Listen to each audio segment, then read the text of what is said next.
আগে আগে নবাসনের আগে আর কোথা দিয়ে পানি ভাঙছে? হুম,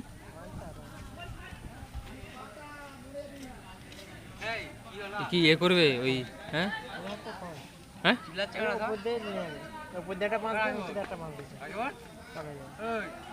আচ্ছা, মানে হেঁটে হেঁটে পার হওয়ার মতো পরিস্থিতি।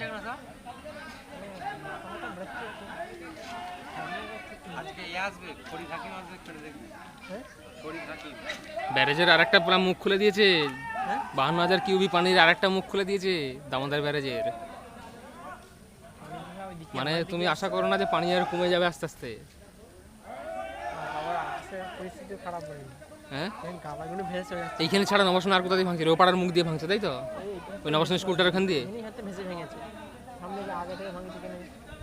না, পানি সব থেকে নামছে কোনখান দিয়ে বেশি? কি অবস্থা!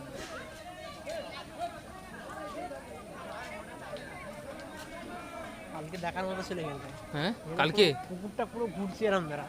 মানে পানিটা সেইখানে ধাক্কা খাচ্ছে তো, একটা ঘূর্ণি হচ্ছিল, ঘুরছে, এখনো ঘুরছে, দেখো লক্ষ্য করো, এটা নিচে নিচেই ঘুরছে অল্প, কালকে আর প্রচুর নাকি? বিশাল ঘুরছে এখানে। এই পানি এটা পুকুরটা ভরে গেছে, তাহলে স্পিড তো কমে গেছে। খুঁটো মুচ্ছে ধরে ধরে পার হবে বলে। হ্যাঁ, মাটা মাছ দেবে।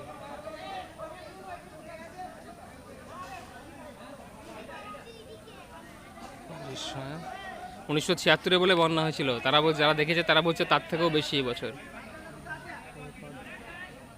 বলছে সে বছর আকাশের বৃষ্টি এর থেকেও বেশি হয়েছিল, কিন্তু এতটা জল ছাড়েনি ব্যারেজ থেকে। এখান থেকে দেখবে পুরো সমুদ্র। কোথা? থেকে আমাদের এখান থেকে এখানে হ্যাঁ, এদিকে, তাহলে এদিকের দৃশ্য দেখে এলে তোমার চোখ কেমন হয়ে এদিক যাবে? থেকে এদিকে আরো বেশি তো। হুম, এদিকে এখন বেশি হয়ে গেছে আরো। হ্যাঁ, ওই জলটা তো নেমে আসছে। হ্যাঁ, এখান থেকে পুরো আলকাতরা ফ্যাক্টরি। সবচেয়ে বড় করে কি, হাই রোডটা একটা বাঁধ হয়ে গেছে। হাই রোডটা ধরতে গেলে একটা পুরো বাঁধ, হাই রোডটা যদি না থাকতো মনে হয় এদিকটা আমরা এতক্ষণ এই পোর্শন পানি থাকতো। না, তোমাদের পানি আসছে তো। আসে আসলে এবার কোন শুধু ওই তো ওই কাটাগুলো দিয়ে, ওই নদীর ভেঙেছে নাকি? সাব এগুলো দিয়ে। আমাদের দেখা নদীর বাঁধ ভেঙেছে। নদীর বাঁধ ভাঙবে কেন? মনে করুন না, দামোদর এই যে কালকে 4টে, আজকে সকাল থেকে 2টো, আজকে সকাল থেকে 2টো খুলেছে, 52,000 কিউবিক মিটারের 2টো ব্যারেজ খুলে দিয়েছে। তবে নদী থাকবে আর রাখতে পারবে না জলকে। এই জলটা এই উপর দিয়ে ফ্লো হয়ে গঙ্গায় গিয়ে নামবে, কিচ্ছু করার নেই। ঘিয়ে আর জুলকের কতটুকু ক্যাপাসিটি, কতটুকু জল নিয়ে যাবে? জুলকেটাকে কাটাচ্ছিল, তাও কাটাবার এখনো শেষ হয়নি কিছুই। অনেকটা কাটিয়েছে। হ্যাঁ, সে হেভি কত করছে এ দিয়ে, দেখেছো? দেখার সিন। এখানটায়